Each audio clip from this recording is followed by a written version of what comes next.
Hi, everyone, and welcome back to Generation Cult, an interview show about people who grew up in high-demand authoritarian groups, also known as cults, and how they acclimated to mainstream society after they left their groups. I'm Deanna Levy. And my name is Ashlyn Hilliard. And today we are speaking with someone whose young life was structured by a weight loss program called The Way Down, as well as the connected Remnant Fellowship Church. That topic might sound familiar to you because a documentary series about the program, the church, and its founder, Gwen Shamblin, came out recently on HBO Max. I'm doing the interview today, but Ashlyn will join us at the end for a discussion. Thank you for having me on, Deanna, for the discussion at the end. I'm really excited to chat also with you, Megan. This topic is particularly of interest to me because of Gwen Shamblin's, influence perhaps with the Church of Christ movement. That was my own personal background. But I also had the opportunity to chat and meet with survivors of the Remnant during a conference that I helped hold in Nashville, Tennessee. So I'm excited to get into that as well. My name is Megan Cox. I live here on the beautiful shores of Lake Erie, Ohio, and I have two sons, a teenager and a 7-year-old. I have a full-time job. I do lots of volunteer work in my spare time. And the group I was a part of was called Remnant Fellowship. It was based out of Brentwood, Tennessee, right outside of Nashville. Thank you. And before we get into your personal story, I was hoping you could explain a little bit more about Remnant Fellowship Church as well as the Way Down program, because I know I personally found them a little confusing. You know, which one came first? Are they the same thing? So I was hoping you could help me out with that. Yeah. So the Way Down workshop came first. It is a Bible-based weight loss program where you are taught to, instead of overeating, you pray to God during meals, between meals, while you're eating, just every moment putting your focus on God instead of worshiping food and using food as a source of comfort instead of God. So Gwen explained that anything you put before God is like when the Israelites were delivered out of Egypt. And after that happened, right before they spent 40 years? It doesn't matter, but they spent the time in the desert and they melted down all their gold jewelry and made that idol and worshiped the idol. That Gwen said that was what we were doing modern day with things like overeating, food and miscellaneous other, and you could insert issue here. And, she taught us to cut our food in half, put the other half of food away and eat only what we have in front of us. And just one bite over full was not good. You'd eat whatever you wanted. And that was the draw for a lot of people, was you could eat whatever you wanted. Like you could have ice cream for dinner and still lose weight, which, of course you're losing weight because you're not eating the entire bowl of ice cream or the entire cake. You're only eating a part of it. She created other series after that. It became more strict going through the series, but that's basically what the Way Down workshop was about. And where did the Remnant Fellowship Church play into this? Was it kind of like its umbrella organization, or did it come later? It came later because after time, Gwen was noticing that people who were taking the Way Down workshop, because at first, you took it in your churches, and then she was eventually kicked out of the church because of her views on the Trinity. So then people did it in their homes if that's what they still wanted to do, the Way Down workshop classes. And she noticed that people were gaining their weight back once they went back to their respective churches. And she decided the only way to help people keep their weight off and stay focused on God is to create Remnant Fellowship. She said God spoke to her and told her to create it. And from that vision, dream, however you want to interpret, God speaking to her, she started Remnant and pulled out from her church in the Nashville area with just a few families. That was in the late 90s. And then the late 90s, early 2000s, not too long after she started Remnant, she started touring the country, telling everybody why Remnant matters and why it's important to be in Remnant, because other churches were counterfeit and not leading Christians the right way. They weren't leading Christians to God. So she felt Remnant was the only way. And how would you describe Gwen Shamblin? I know she's become kind of a controversial figure. She sure has. How to describe Gwen? in the early days of Remnant, she was very accessible. You could have conversations with her. She was very loving. She, hug you, and, you looked up to her because you felt that, well, and she said too that God had blessed her because she was doing what God wanted her to do. But then the more time went by and the bigger the church got, she became more distant and her messages became more harsh. She'd speak a lot about if you step one toe outside of what she would call God's box. So like God's rules, God's boundaries, if you took one bite over full, for instance, you would either be struck down for that sin or you would cause somebody else to sin. So a lot of her messages became very fire and brimstone and very much, if you don't do what's right, God will tear down this church. So it drastically changed the bigger it got. It just became very scary in a sense. And just for those who haven't seen the HBO documentary, what ended up happening to her? Well, it's just been a year ago. She died in a plane crash with her second husband, her son-in-law, and 2 leadership couples from Remnant Fellowship. What did you think about that? That must have come as quite a shock. Yeah, definitely very shocking. I didn't believe it at first until I had to look up multiple news sources on Google. I said, no way. There's no way it could even be real. And initially, after the shock wore off, I was really sad because I knew everyone except for Gwen's second husband on that plane. And not everyone on that plane was like the worst. The one, Brandon Hannah, her son-in-law, was amazing. Very sweet, very kind. And then the Walters, also the same. And then it was not necessarily anger or haughtiness or anything. It's just more of like, well, this clearly is the universe saying like, this was just meant to happen like this. This is how it should be and how it should end. It made sense. And like Gwen can no longer hurt people. I know her message lives on, but the wind has been kind of taken out of the sails now with her being gone. So let's circle back to you. At what point did your family come into the picture regarding the Way Down workshop? The Way Down workshop first was introduced to our family through my mom back in 96, 97. I was 12. I can't remember exactly how my mom discovered it. The same people who started the Remnant chapter in Marion, we had all been going to church together for as long as I can remember. And over the years, we'd do the courses in the church, and then we do them at home or at somebody's home. But yeah, it's been a part of my life from 12 to 22, essentially. And how do you feel like it affected you? I mean, did you feel like it was a good thing and it helped you in the beginning, or were you resistant? In the beginning, it was super helpful. And I think the resistance wasn't there so much because we're all doing it together. And it made my mom really happy. And that's all I wanted as a kid, and it made her happy, me doing it. But yeah, I mean, I did lose weight. What was tough for me is just me, myself, having issues with food from the very beginning. So hearing a message like Gwen's made sense to me. It was obviously a lot more fun because, again, I could eat ice cream for lunch if I wanted to, or breakfast, or, have that piece of cake. And there was no boundaries in that sense. And you mentioned you had some issues with food. Do you feel comfortable talking about them? I don't know what the issues my dad and stepmom had with food, but having a fat child was not okay. And so what my intake of food was very much regulated with my dad and stepmom growing up. And I would go to my mom's and, I could do whatever I wanted there. So of course I ate as freely. I kind of live my life, and I come back home chubby, and, they'd be upset with me and chastise me for gaining weight. And so even just in childhood, as soon as I can remember, what I ate and how much I ate was always controlled. But like I said, the Way Down was more fun because I could eat whatever I wanted. And as long as I had a stomach growl, I could eat. There didn't seem to be a lot of restrictions like I used to grow up with. So it wasn't about eating certain things. It was about basically eating less, it sounds like.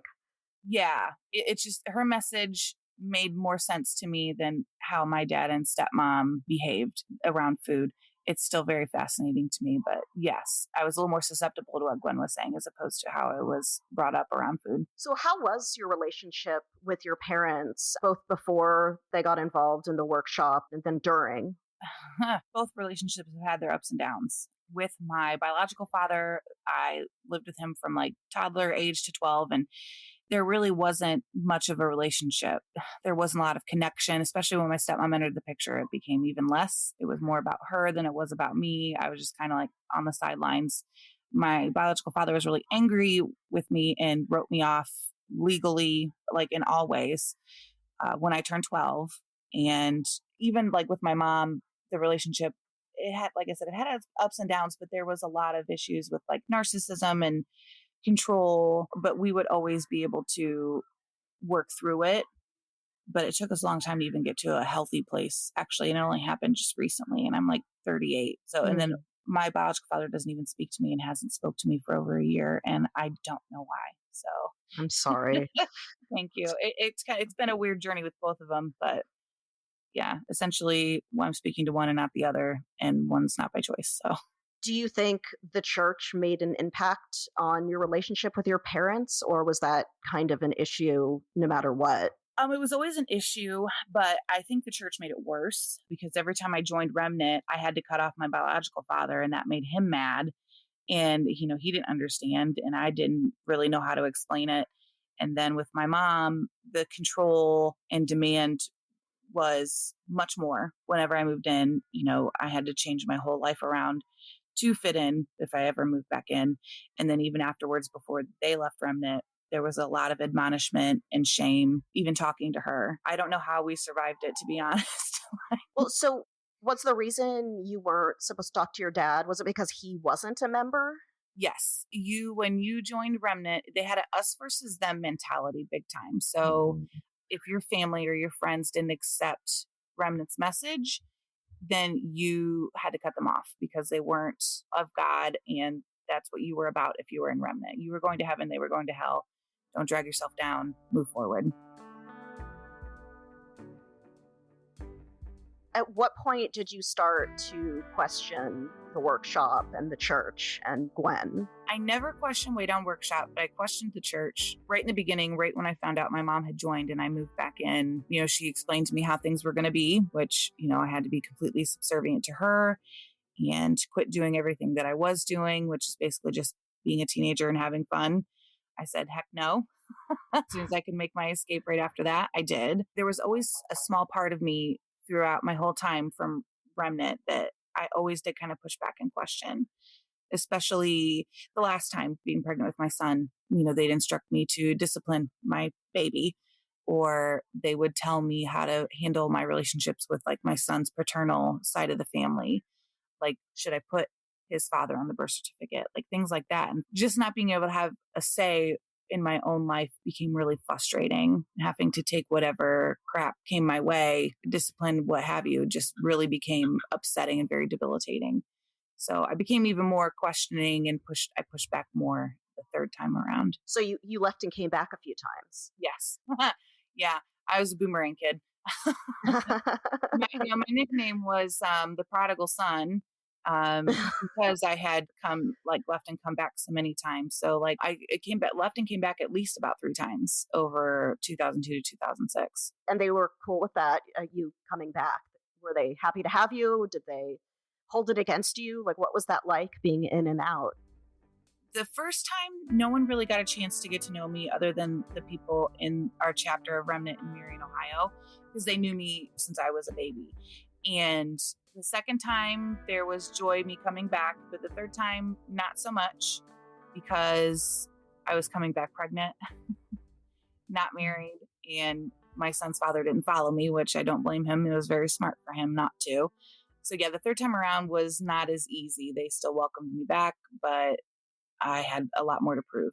What would that mean? Like, what would proving yourself mean to this community? Being the most obedient to my authority figures. So that time for me was my mom and stepdad. Being the most immersed in the message, making sure I was listening to Michael Shamblin's music, anything Gwen put out as far as media, the Way Down Workshop, doing that, making sure that I never had a moment where I was overweight, making sure I was following all instruction given to me from anyone at any time, just making sure my son was obedient, even though he was a baby, things like that. Like some things that could be potentially out of your control.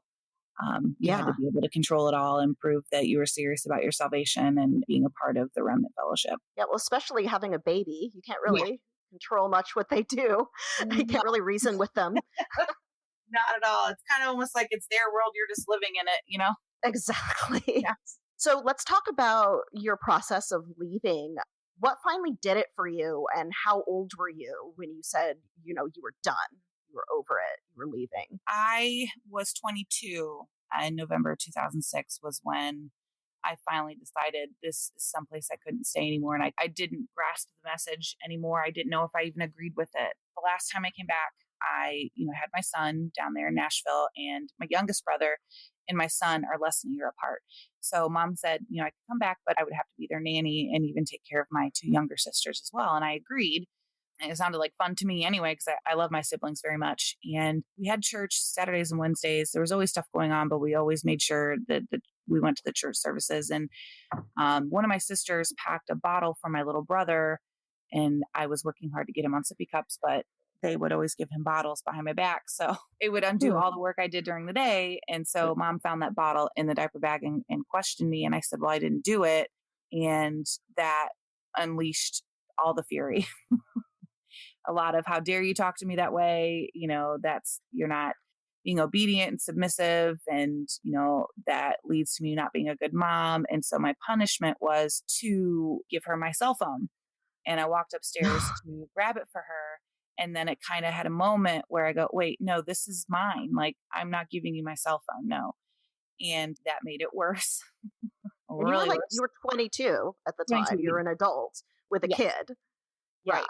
So if there was, say I didn't do the dishes or do something right or didn't have all the laundry done, I was disobedient. I was a bad mom, and I was dragging myself and my son down, dooming us to, hell. So going upstairs, grabbing my phone, saying, you know what? No, not doing that.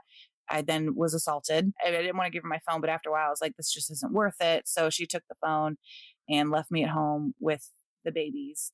And I talked to someone back in Ohio, and I said, this just happened. I don't even know how to process this. Like, I don't know. And she's like, well, that's not okay. And I said, well, what can I do? Like, I feel like I deserve it. So the cops were called. I still don't know to this day who called the cops. I don't know if I even had the guts to do it, because we were surrounded by people, like in our neighborhood. A part of Remnant lived, like we could see so many people's houses just from our front porch. So the cops came, my mom came home. They told her that was theft, what she did, because the phone was in my name and everything. And they asked me if I wanted to press charges. And I was like, this is bad enough, you being here.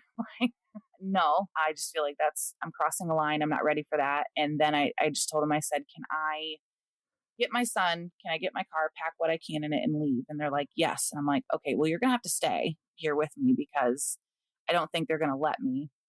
And a cop looked at me and he goes, well, how old are you? And I said, well, 22. And he just was puzzled. And I said, don't make me talk about it. I can't, don't make me do it. And they stayed with me until almost till the end. I got my car all packed. And then in the meantime, there was Ted Anger was talking to my mom on the phone. And then Marcus Francis, who's no longer, he did pass on. And these are members of the church, right? Yeah, they are leaders, like the leaders. Yes. So she was communicating with them during this whole scene. Yes, trying to stop me from leaving, and for whatever other reason too. I'm not sure what else was being discussed, but yes. And you mentioned that you were assaulted. Do you mind telling me what happened, and are you okay? Yeah, it took a while. In fact, every now and then, now I can tell it without choking up and crying. Every now and then I do, but yeah, there was a lot of scratching, kicking, hitting. Like I had a big scratch down my nose. I think I had some on my neck. And I'm so sorry. Thank you. I appreciate that. It was wild, Yeah. I've been physically abused. I mean, I'm not, but that one was just, it felt different, So the police were there. You didn't want to press charges. You just wanted to leave. Yeah. Were you able to leave? Were you able to just pack up your car and your child and leave at that point? Yes. Now, Marcus Francis, one of the leaders, did try to talk me out of it, saying that there were other options. I could live with somebody else, and I was like, no, I don't want to even stick around to deal with any consequences from this. I'm good. So I started, it was late that evening, like late evening. I drove from Brentwood all the way back to Ohio just to stay at a friend of mine set me up with, I basically couch surfed after that with my baby because I didn't have anywhere to go. And my family here back in Ohio wasn't exactly welcoming me with open arms at first because of, having to cut them off so many times and no explanation. So that was fun. What was that period in your life like? How long did it take for you to kind of feel settled and start feeling like you had another life going? I don't think I fully accomplished that until 2010. Up until that point, it was hard to get established because there was no support. Like my dad and stepmom were like, what the hell's wrong with you? Why can't you just be better? I ended up within the first month of me leaving Remnant, I married some guy who promised me everything I ever wanted in a relationship. And, I had this baby who I just wanted to provide a family for. And I fell for it hook, line, and sinker. And we got married right away. And that was a mistake. We finally were officially divorced in 2009. And then I started seriously dating my now husband. But it took a long time to just feel okay enough to get through the day and not like have a breakdown or. So what do you feel like was the biggest hurdle for you? I mean, was it the lack of support? Was it the psychological impact of leaving a group that I assume at this point you saw as abusive, but I don't know. Like, what, looking back, do you think was the most challenging part of this transition? The psychological part, for sure. Sadly enough, I was used to not being supported. So, but it took me a long time to reconcile that what they did was wrong and how they were, treating people and the message and everything was wrong. I just was like, it's just a really messed up church. And I always had a thought that maybe I deserved it because I was bad. It took me a long time to shake those beliefs. They were very deep rooted and I had no idea how deeply rooted they were. So a lot of the Remnant teachings, I turned my back on Remnant. So therefore I'm going to hell, plagued me for quite a while. Do you think it's affected your relationships with other people going forward? Oh gosh, that's a good question. I definitely don't go back to church and I don't trust a lot of Christians. and not in a mean way. I just, very leery. I think too, it's caused me, now that you say that, I don't connect with people like I used to. Very much more cautious of who I hitch my wagon to, essentially. Not completely distrustful, but not exactly willing to jump, headfirst into any kind of relationship or idea or group. Mm-hmm. Yeah, no, that makes a lot of sense. So how are you doing now? It sounds like you have a family. Do you feel like you're settled or do you feel like you're still working on it? I do feel much more settled. Everything is much more stable. I didn't really start working on anything until I was 35. And when I was 35, it was just trying to figure out what was wrong with me, I guess, in a sense, because I knew something was off, but I just didn't know quite what and how to fix it. So it started with working to get myself out of survival mode, essentially, which I didn't know I was operating in pretty much my entire life. And, addressing the anxiety that I had and then finding out, oh, you're also depressed. And that was, I was like, well, I'm not sad. And she's like, well, it's not, that's not all it's about. There are other symptoms to depression. Doesn't mean you're sad. So, finding a counselor that really understood and was willing to help me work through everything. And for me, my childhood trauma and what I went through with Remnant is pretty wrapped together because the Remnant message, oddly enough, was something that was kind of already in my life. I had to be joyful at all times, no voice of my own, no autonomy, just all around control, every aspect of my life. So working on that has helped me immensely work through everything, just, talking it out. I do still catch myself on occasion. My teenage son is dating. And if the young lady's parents are a little older than me, I typically become very timid, very submissive, and they're not asking for it. It's just, because of that authority line had been driven into me for so long. I'm still having a hard time breaking that, not realizing that I have just as much to offer as anybody else and age has nothing to do with it. But I'm very grateful, like even financially, we own a home, we live very comfortably, our sons are happy and well-adjusted and have a healthy outlook on the world and in themselves. which is more than I could have ever asked for. So I'm very grateful that I just made my own support system. I became my own support essentially at the end of the day. And my husband's been very amazing too. Learning how to take care of myself has been very integral to the healing. Oh, that's great. Congratulations on doing that. Some people never do. So thank you. Yes. So tell me about this HBO special. I know you were involved in it. At what point did this become a part of your life? Sorry, that's a weird question. At what point did they contact you? You're absolutely right. What point did it became part of my life? Because it really did, and not in a bad way. So it was during the pandemic, like the shutdown initially, or just right around that time? So 2020, I wrote just a small blurb about my experience with Remnant in the subreddit cults. And that's how I met Rafael Martinez, who has been involved going against Remnant for as long as I can remember. He's a minister that helps people like work through coming out of cults essentially. And then another journalist found me, and he and I talked for a long time. And then with Rafael, we finally got my story just like nailed down in writing. And then Niall Capello around the fall reached out to me, and we were talking. And she said, well, we're working on this docuseries. We've been working on it for a long time. We've investigated the Joseph and Sonia Smith case. We've really gone through it. And, we just kind of want to get to know you and hear what you have to say. What was that case? Was that a Remnant connected case, or was that something separate? No, it was Remnant connected. I remember it happened like in the early 2000s. Can't remember exactly which year. I'm always fuzzy on those details, but Joseph and Sonia Smith, I guess, had a son who needed more help than just, discipline or, need more help other than biblically. And they went to Gwen for advice on how to discipline their son, and which eventually led to them murdering their son. Oh my God. Yeah. And, we believe they were innocent, but getting past that, like leaving Remnant and finally like researching it, they definitely weren't.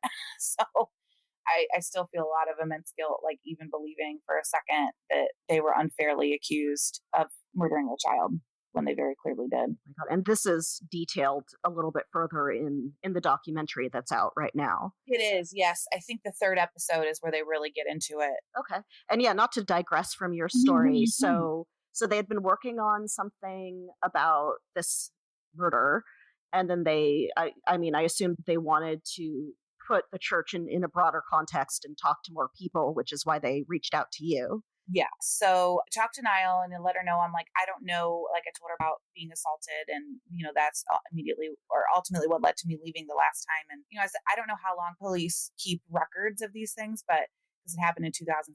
And at this point we're at 2020.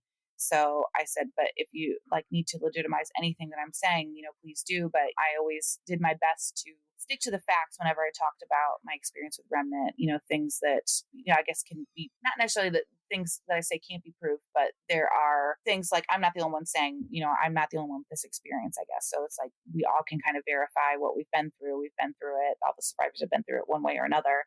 And so I heard from them, sometime January, February, and they asked me to come out and, interview. And I said, yes, absolutely. No hesitation. So I went out to LA beginning of March and interviewed the first time around. I was scared out of my mind because I didn't know what to expect.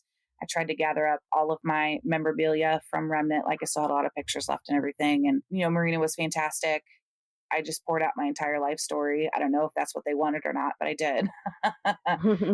And then the first 3 episodes came out later that year, 2021. That's right. And so did you feel re-triggered by the whole thing, having to speak about it publicly, or was it healing? It was healing for me, finally coming out and just saying, this is what happened to me. And I'm not ashamed of it anymore, but I was for a long time. But it was very healing to come out and speak against Remnant and speak about my experience. The response, even after the first 3 episodes, even though I knew 2 more were coming, was people were like, thank you so much. And, people in my life were like, wait, what? What did you do? So I did a lot of explaining. A lot of people wanted to know about that part of my life that I never really discussed before. So it was nice to be able to kind of, I guess, reveal my whole self at that point. Yeah. So tell me about what happened with the first 3 episodes coming out. Because I remember just watching it, and then all of a sudden, it was like the series ended, but it didn't seem like it ended, and then there was just nothing. And then it just recently came back for the final episodes. Like, what happened with that? So I interviewed March 2021, and, I wasn't the only interview, but we did the interview around then. And then in May of that year, Gwen died in a plane crash. So that kind of, That shut it down? Yeah. Like, they're like, okay, Yeah. we need to go a different direction.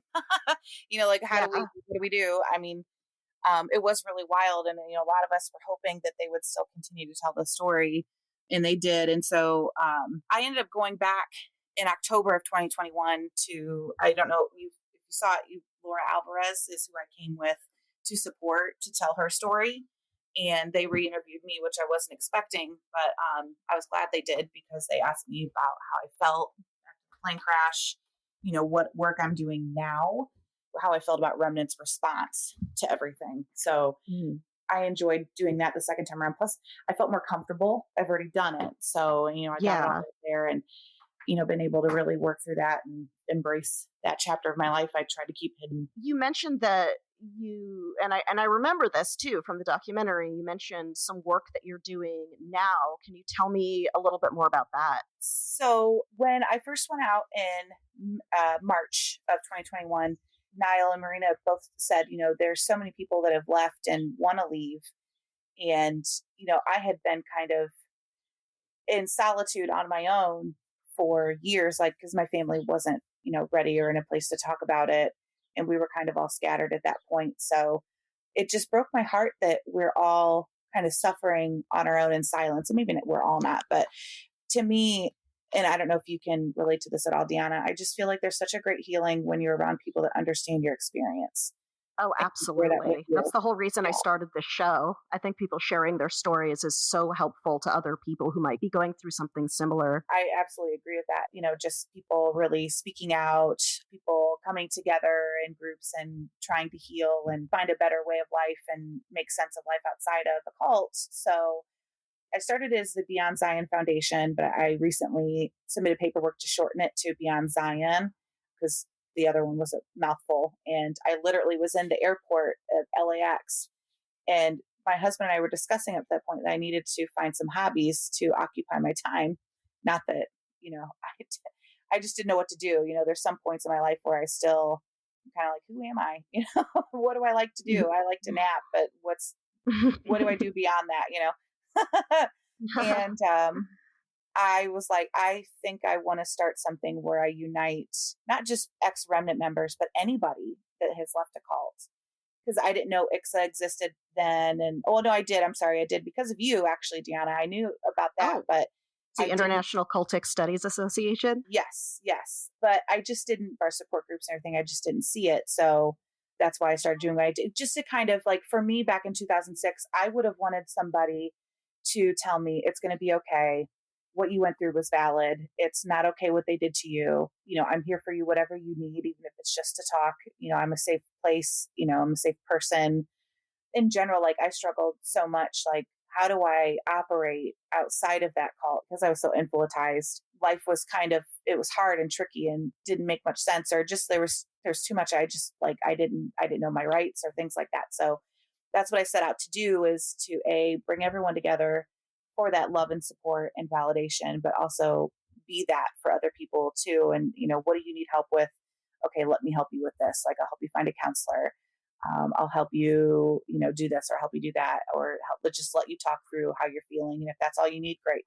I'll do it. That's great. So how can people find it? Is it a website? Yes. How do people reach you? My website is www.beyondzion.org. I'm also on Facebook. Well, it's just Beyond Zion. I think I'm on every social media platform as Beyond Zion except for TikTok.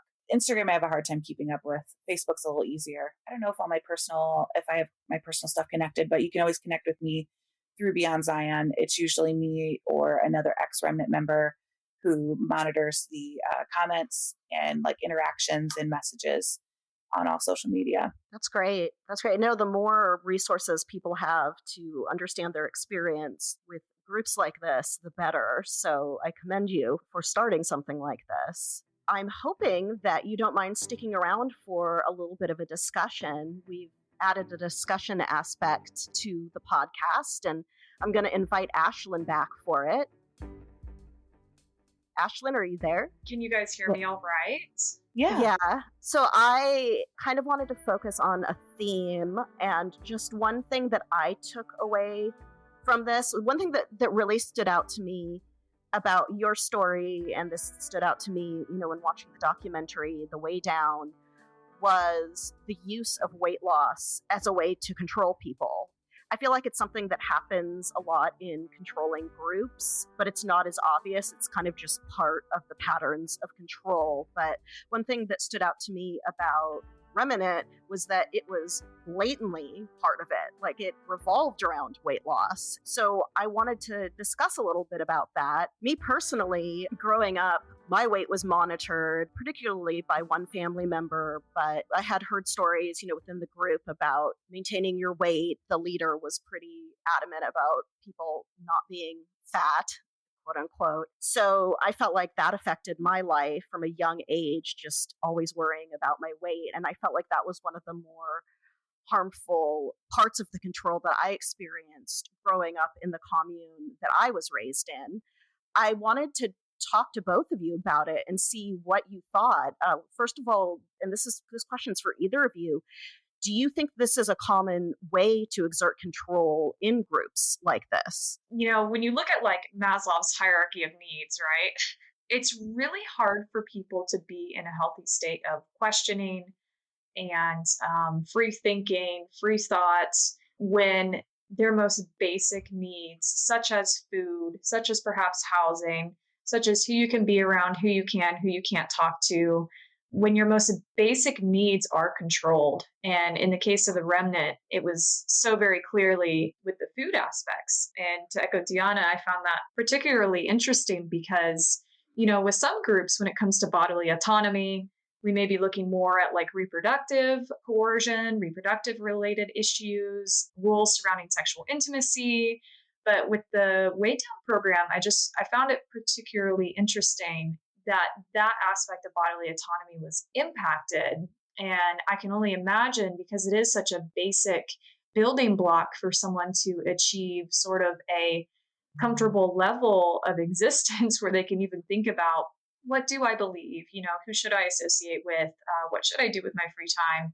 You're constantly busy monitoring such a basic aspect of your life that the group is utilizing control over. Yeah, I actually agree. And where all cults, everyone is different, there are a lot of the same similarities running through all of them. And, what part of the body they choose to focus on controlling, I guess, really just remains with what the group's doctrine is, I think, from what I've learned, just kind of lightly researching and talking to other ex-cult members. But yeah, Way Down, Remnant Fellowship's main focus was, yes, the weight aspect of it. I mean, everything you listed before, like those were also other ways they exerted control, but the weight was the main component because Gwen viewed that as visible sin on your body. That was you showing that you worshiped food over God and you put food over God. So that's why it was so important. Like, the skinnier you were, the more pure you were, essentially. Not essentially, I mean, that's just the way it was, That's so and sad. it really is. That's an eating disorder waiting to happen. Yeah. It is. Yeah. Yeah. I joked that I was an anorexic for Jesus. Jesus only loves skinny people.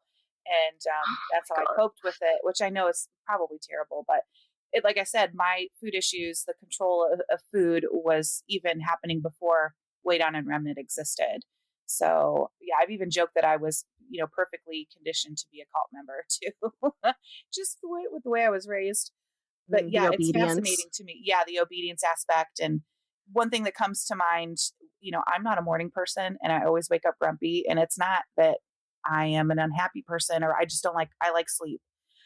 It's just who I am. And my mom would always tell me that I have to wake up happy. And I just couldn't wrap my mind around that one. And I still can't, to this day. She would say, your will is rising like yeast in the night and you have to punch it down in the morning and be happy. And I'm like, I don't want to do any of that. I just want to be me, Yeah. If I'm grumpy, I'm grumpy, Yeah. I'm really curious surrounding this topic. This particular fixation that Gwen had surrounding eating and image and godliness, do you have any notion as to where that sort of originated with Gwen? What made her sort of get interested in running this sort of weigh down program? So she often cites that when she went to college, I guess she had also always had struggles with food. Now that you meant to ask that and I'm remembering, she discussed like, she was always able to keep the weight off because she was super active in, extracurricular activities and was always, doing some sort of exercise, but that stopped when she went to college. So in college, she gained like 15, 20 pounds.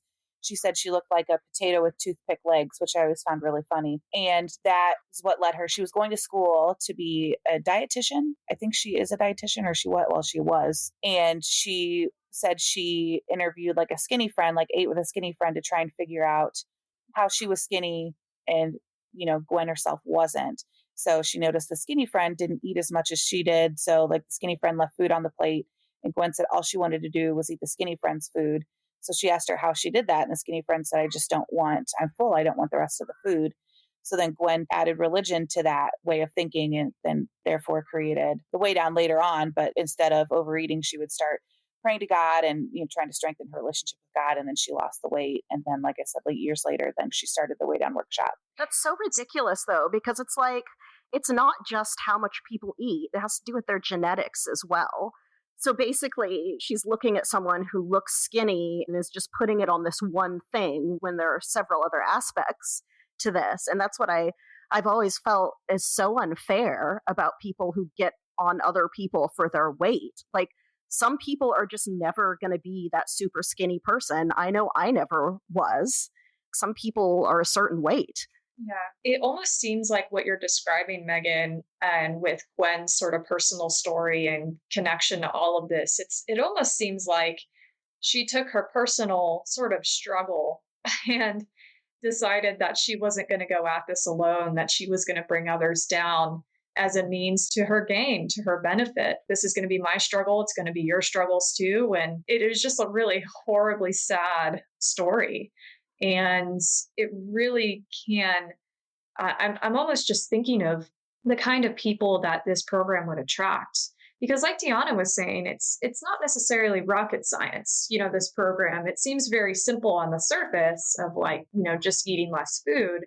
But I can only imagine how sort of twisted it gets because of the theological components and belief system. You're introducing a system of guilt and shame. And it's not just, oh, you messed up one week. Oh, you messed up these days. It's you add condemnation, you add, hell to the mix, and things get a whole lot more serious really quickly. The stakes get raised with that sort of introduction of religiosity. And so it's really sinister. And I'm curious, Megan, what were your observations of others who perhaps got attracted to the program? Were there people who maybe had their own deep insecurities surrounding their bodies? Were they maybe more of like spiritual seekers? Maybe all the above? Did they have health issues? Were they looking for like a cure? Definitely all of the above. There were some people joined it for spiritual reasons. Some people were deeply insecure about, being overweight. And there were also people who did have medical issues. Like even in the beginning, early years, a lot of like when Gwen actually did like conventions around Way Down Workshop, and people would speak and say, I don't have to wear my CPAP machine anymore. My blood pressure is low again. I don't have to take my meds, or I no longer struggle with like type 2 diabetes. And, like any kind of symptom that comes from being like overweight, people were, they lost the weight and they maybe didn't have to deal with it so much anymore, if at all. So yeah, it was just a grab bag of different backgrounds on that one. Yeah. I also had a question about some of the theological components to this. You mentioned briefly at the beginning, Megan, that Gwen was kind of controversial in that she had a different view on the Trinity. And I'm really curious as to how she viewed the Trinity, but also like what were the remnants' sort of core theological perspectives that maybe influenced how people acted within the program? Oh, I love that question. Now I'm going to do my best with the Trinity controversy because I never understood it. So Yeah. Well, I the was just kind Trinity of is like, whatever. confusing in of itself Yes. anyway. So, so no Yeah. worries. Yeah. Okay. So I think the Trinity is generally viewed as it's God, Jesus, and the Holy Spirit. That's right. Yeah. Okay, good. And then her belief was that they were all equal. And I think that's what made people mad. She just said, did she say Jesus submitted to God? I'll have to look it up again, but I know she said the exact opposite of that and didn't believe Jesus submitted to God. I think she believed they were all one. It was all God. And that set a lot of people off. But yeah, that caused her to be kicked out of a lot of churches after that. It created a huge hubbub. And she doubled down. She didn't back down. She doubled down on it too, but it didn't stop her, obviously. The main messages that were taught was, again, being overweight. You don't want to have that visible sin on your body, that visible rebellion against God. But Gwen believed and taught that you could live a completely sinless life by focusing on God. So like say you were an alcoholic, if you applied the Way Down and Remnant teachings, you could overcome that. Or, a drug addict or an abusive person or not a good mother or not a submissive enough wife or a rebellious teenager. If you just applied what Gwen was teaching, which was complete submission to God, and therefore anyone older than you, there was an authority line set up. So God was the ultimate one you submitted to. Then if you're married, your husband, if you're a child, your parents, for just out in the church, just in general, anyone older than me, I'd have to submit to and go to. Like everyone, basically, I don't want to say everyone was like essentially your parent, but you say your parent wasn't readily available and there was an adult there, you would, talk to them and make sure it was okay with them, if that makes sense. Was there more submission for women, Megan, than there was for men? 100%. Yes. It was a very misogynistic message. I mean, the woman had to accept whatever the husband did. And that created an environment where then the husband could go to leaders. So like if the wife did something the husband didn't like, he could go to the leaders and have her punished in one way or another. So, you could have to sit out from the church. You would have to take additional Way Down classes, or Lord only knows, or just be admonished by leadership in general. But yes, it created a very toxic environment for sure, especially among spouses, I think. And I want to jump in here and ask, circling back to the weight loss issue, do you feel like that was focused more on women than it was men, or were men also encouraged to lose a lot of weight as well? Men were encouraged to lose weight as well, but it seemed, just from my observations and just talking with other ex-Remnant members, women were held to a higher standard with that, for sure. Kind of like the way society is. Yes, I don't recall my brother. I'm the oldest of 5, and so the brother that is 2 years younger than me, I don't recall him being held to the same standards I was at all. Yeah. And Ashlyn, I had a question for you. You mentioned early on that you and Gwen Shamblin kind of come from the same church, if that's correct. That's kind of what I've heard. And again, Megan, if you know more than me, please jump in. But my background was Church of Christ, and I've heard that that was perhaps a big influence in Gwen's sort of theological interpretations. Megan, that's why I asked particularly that question surrounding the Trinity, just out of curiosity, because kind of what you were describing that Gwen said is very in line with the beliefs that I, was taught surrounding the Trinity growing up. And so I was really curious to see what things she perhaps held on to and carried with her, and what things she did differently. For example, the weight loss thing was never a component within the group that I was raised in, but some of the ways in which she describes some of the theology, very us versus them. And we find that amongst many high control groups. But it is interesting for me when it comes to like leaders, narcissistic leaders who are sort of running these programs, these churches. I'm always have an interest in sort of their backgrounds, what drove them to reach some of these conclusions, what maybe influenced them when they were younger. So it's really interesting to sort of consider and dive into. Yeah, so hopefully that answered your question, Deanna. And Megan, please jump in if you know more. Perhaps I'm misrepresenting this at all. No. To me, I didn't largely my mom, I think my mom knew Gwen better than I did, but I didn't really find out a lot about Gwen until finally talking to other ex-Remnant members. And then even the docuseries taught me a few things I had no idea on. Like her background is Church of Christ. Yes. But as far as like what drove her to the point she was, I've always been fascinated by that and wish I could have known. And I know, honestly, I hope that one day I could confront her and talk to her. I mean, obviously I can't now, but just like, why, what drove you to all of this? And why do you think it's okay? Right. I think we all kind of fantasize about that, Yeah. on some level, we're just going, why did you do this? And why did you think it was okay? But it was very strict. They always said, and this cracks me up to this day, there's freedom within God's boundaries. And wow. It's such an oxymoron. Yeah. It is. I was going to say that's wow. Yeah. Yeah. What a statement. Yeah, right. I have diagrams, and I kept one of the Bibles that I used. I still have it, and talking to not Niall, but another investigative journalist I was talking to, like finally cracking that open after almost 15 years and looking at what notes I took and the diagrams I even drew. Like, you weren't allowed to desire something. You had to wait for God to bring that to you. So like I desired to be married. Desire's like grabbing for it. Like you're trying to be your own God and make things happen for you. That wasn't the right way to do things. You had to wait on God. And so I have a lot of diagrams depicting that as well. And that was always something, it just was so defeating. So I'm like, well, when is God when does that happen exactly?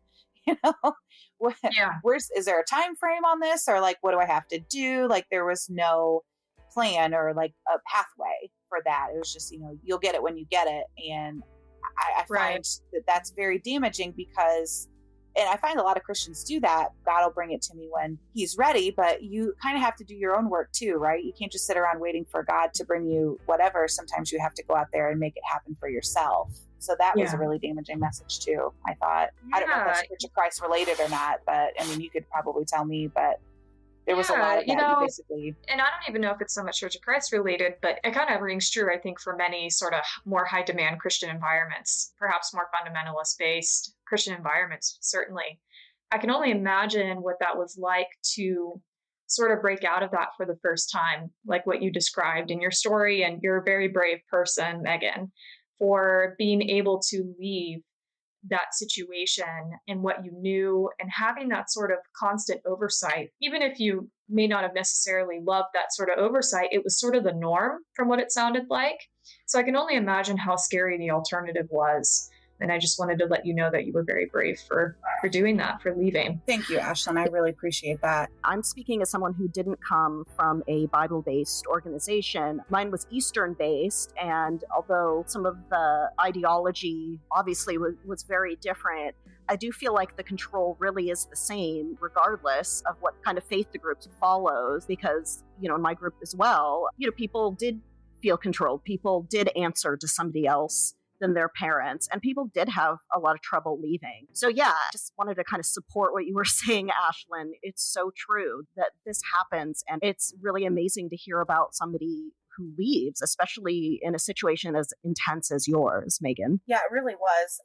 Thank you. It took a long time to break free of that. And it's interesting too how much children can have an impact in someone's story and leaving. It's just they had a moment and they're just, I can't do this anymore. With other women survivors who I've spoken to, sometimes it was the children that were sort of the final piece, the final straw, where that sort of mama bear instinct may have kicked in, and they noticed their children was either lacking resources or was suffering or wasn't getting the time that they needed. And sometimes that can be sort of the final straw for people as well. And so whatever that straw was, and it sounds like it was probably multiple straws for you, Megan, and that's quite common with survivors. It may not just have been one thing, but whatever straw it was, I'm very happy to hear that you are in a place where you are in a recovery sort of mode and you're like finding ways to move forward. I think that's ultimately just so important and a testament to your endurance in all of this.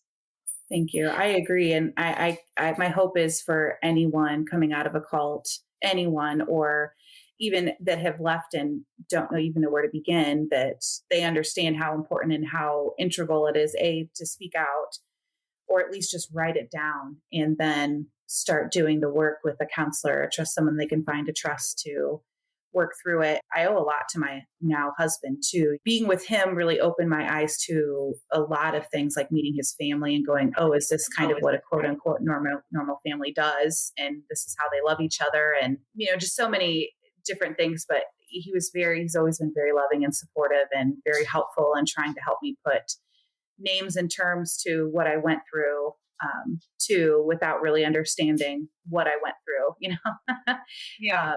It's so important that you find people you feel safe with and get that help and that healing. It might take some time, but if you get there eventually, that's all that matters. I told Deanna before, but it was because of Generation Cult, when I was finally able to start facing this and listening to it, I was like, oh, okay. And things started making more sense for me, and being able to put words to what I went through and knowing that I wasn't the only one was very helpful. That's great. I'm so glad to hear that, because that was my intention in starting this. I wanted to thank you so much for reaching out to me and for agreeing to talk to me today and share your story. I appreciate you being there to do that. I was really nervous, to reach out, but I did it anyway. So I'm really glad that I did. I want people to understand that it's okay to question. They're not bad or weird, like you said, for being a part of a cult and leaving it. There's nothing wrong with that. And in fact, I'm sure you both were too, pleasantly surprised that there's a lot of people you can relate to that have gone through those things. So, knowing that there's hope on the other side, and there are people that can support you and catch you and help you kind of reacclimate. It's almost like you have to figure life out all over again. At least that was my experience coming out of Remnant, that there are people out here, people like me, that I'll do whatever it takes to help you get to where you need to go, but also you have to want to put in the work. Unfortunately, there's no quick fix with all this, and it takes time and it takes effort to really start working through everything. So just being willing to hear and put into practice whatever it is you find. There's so many things out there that can help you. It's not scary. I lived my life in a lot of fear, not wanting to confront what I went through. And it's more common than people would think, for sure. So there's hope. Life is much better. You do get everything you want and are still blessed, even if you turn your back on God. So whatever cult that you're in that would say that. And, I'm here through Beyond Zion to offer that hope in just a safe space to be yourself and let it all out. Thank you.